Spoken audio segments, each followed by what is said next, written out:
nouvelle pensée africaine, qui est en fait devenue la convention de la nouvelle pensée africaine. Comment ne pas vous rappeler que tout au long des jours que nous avons passés au Palais des Congrès, était-ce un signe prémonitoire? Nous avons vécu un show permanent.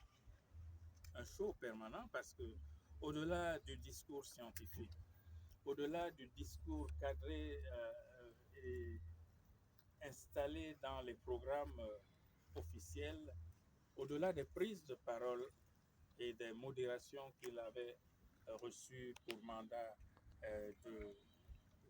d'acter, eh bien, chaque fois que Omotunde quittait la salle, c'est une nuée de jeunes gens, c'est une nuée de journalistes, c'est une nuée de gens simples, mais également de gens avertis, qui couraient comme derrière lui, comme on courait autrefois derrière les prophètes, pour en demander toujours plus. Et il était toujours disponible pour répondre toujours davantage aux uns et aux autres, à travers des interviews, à travers des explications, à travers quelquefois une indication inattendue sur une image affichée dans le cadre de l'exposition. Et chaque fois, c'était la fête autour de lui. Nous avons ainsi achevé les assises pour une nouvelle pensée africaine, établi la convention de la nouvelle pensée africaine sous le sceau d'un certain nombre de distinctions. Et je crois que pour le Cerdotola, parmi les 10 récipiendaires, n'est-ce pas, des hautes distinctions scientifiques décernées par le Cerdotola, en dehors de la distinction tout à fait spéciale qui avait été décernée au chef de l'État camerounais par le Cerdotola, Kalala Omotunde a été honoré d'une distinction majeure. Il a reçu un papyrus de reconnaissance à cet effet pour l'ensemble de son action de dispensation de la sagesse et de la sérénité auprès des hommes et des femmes d'Afrique. Et nous aurons appris de lui tout au long de son travail, tout au long de son action, que pour lui, il n'y avait pas d'un côté les Africains, de l'autre côté des Afro-descendants. Il détestait ce terme-là. Il m'a dit à plusieurs reprises, il n'y a que des Africains. Il n'y a que des Africains et c'est pour cela d'ailleurs l'une des raisons pour lesquelles il a cherché à retrouver les traces de son ADN. Et il était fier de nous annoncer, quand il les a retrouvés, que son ADN faisait de lui évidemment un Camerounais. Et nous étions en discussion pour qu'il prenne son passeport camerounais dans les plus brefs délais possibles. Comment cela? Nous avons, dans les échanges que nous avons engagés pour la mise en œuvre de la nouvelle pensée africaine, dans le cadre de l'université du Cerdotola, dans le cadre de... C'est important ce que je fais. Voilà. Dans le cadre de la mise en place de l'Université des savoirs africains, qui sera l'Institut universitaire du Cerdotola en cours de mise en place, nous avons envisagé la création d'un collège, ce qu'on appelle un graduate school, une graduate school, n'est-ce pas, un collège, une faculté de formation aux humanités classiques africaines. Et le 30 octobre, alors que je le recevais à la résidence avec d'autres éminences, je lui ai proposé d'accepter d'être le premier doyen de ce collège des humanités classiques africaines basé au Cameroun, au Cerdotola. Il a accepté. Nous avons commencé à travailler là-dessus. 5 jours avant sa disparition, il m'a fait parvenir de la documentation sur la base des échanges que nous avions eus pendant son séjour et d'un certain nombre d'éléments que nous avions convenu de faire avancer. C'est donc plus qu'un frère que nous perdons. C'est un militant, c'est un homme engagé, c'est un fervent apôtre de la dignité, de la liberté de l'homme noir. Cette liberté, cette dignité passe par la maîtrise de la pensée noire, qui n'est pas une pensée à part, mais une pensée humaine tout court, puisqu'elle est fondatrice de toute la pensée humaine. Et c'est à ce niveau-là que nous le pleurons. Pleurons un faiseur de miracles, parce qu'il était capable d'expliquer en des termes très simples des choses extrêmement compliquées.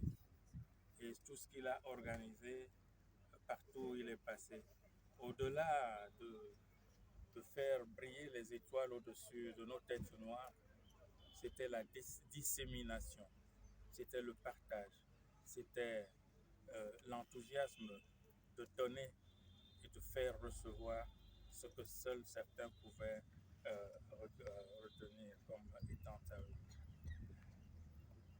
Au moment où nous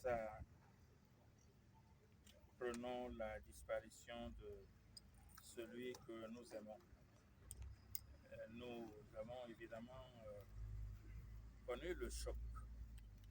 Nous avons accusé le coup. Mais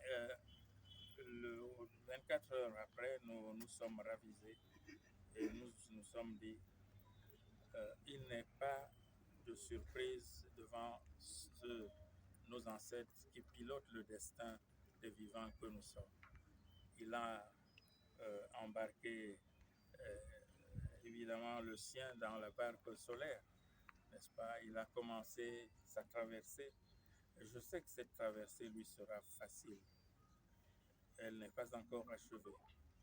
Et c'est pour cela que dans l'esprit de la Renaissance africaine, dans l'esprit de la réconciliation avec les traditions primordiales, nous avons pensé au cerf de Tola qu'il mérite un grand moment historique de reconnaissance et de célébration lorsque viendra le temps de commémorer solennellement sa mémoire. Nous pensons pour l'instant que ce moment-là sera à l'aune du rendez-vous de premier anniversaire de sa disparition. Je crois que cela nous laisse le temps de préparer convenablement les choses pour que les choses soient dignes, pour que les choses soient élevées, pour que les choses soient immortalisées pour celui qui est à nos yeux un immortel parmi les immortels. Je voudrais donc remercier une fois de plus ceux qui sont venus de loin, en particulier ceux qui sont venus des îles lointaines, qu'ils portent le message. Le Cameroun reconnaît en Omotunde un fils. Les enfants et les femmes du Cameroun reconnaissent en Omotunde un frère, n'est-ce pas? Un frère tout à fait spécial qui mérite évidemment un traitement spécial. Et c'est pour cela que nous sommes venus à ce rendez-vous, non pas pour faire ici, qu'on ne se trompe pas, l'hommage à Omotunde, mais le pré-hommage. Ceci est un pré-hommage qui ouvre la voie à une saison d'hommages qui vont se faire et qui ont commencé à se faire partout à travers le monde. Mais le grand hommage à Omotunde sera fait. Le cerf de Tola s'y est engagé dans sa première communication sur la disparition de l'homme, mais également nous pensons que ce qui doit se faire, c'est d'abord de porter la flamme pour que la flamme devienne un flambeau éternel entre les mains de tous. Il a beaucoup produit parce qu'il a beaucoup aimé. Il a porté la passion au-delà du possible pour que tout le monde sache, pour que tout le monde aime, pour que tout le monde vive l'Afrique et l'Afrique de l'éternité. Je salue sa disparition, je salue son voyage. Le cerf de Tola lui dit continue le voyage en paix. Chers frères, à bientôt. Merci. On applaudit parce